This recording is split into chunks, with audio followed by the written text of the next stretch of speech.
வசியத்தும் நசீஹத்தும் செய்து கொள்கிறேன்.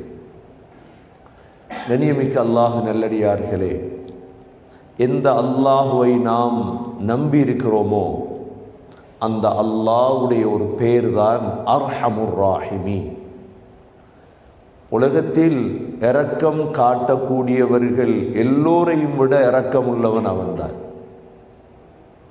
நீங்கள் உலகத்தில் இவர் இரக்கமுடையவர், என்னுடைய தாய் இரக்கமுடையவள் என்று நீங்கள் கருதினால் அதைவிட இரக்கமுடையவன் ஒருவன் இருக்கிறான் என்றால் அவன்தான் அல்லாஹ். அல்லாஹுவை விளங்கினால்தான் சகோதரர்களே அல்லாஹுவை நெருங்கலாம். அல்லாஹுவை நெருங்குவதற்கான காரணம் என்ன தெரியுமா? அவனை விட இரக்கமுள்ள ஒருவனை நீங்கள் வாழ்க்கையில் காண மாட்டீர்கள்.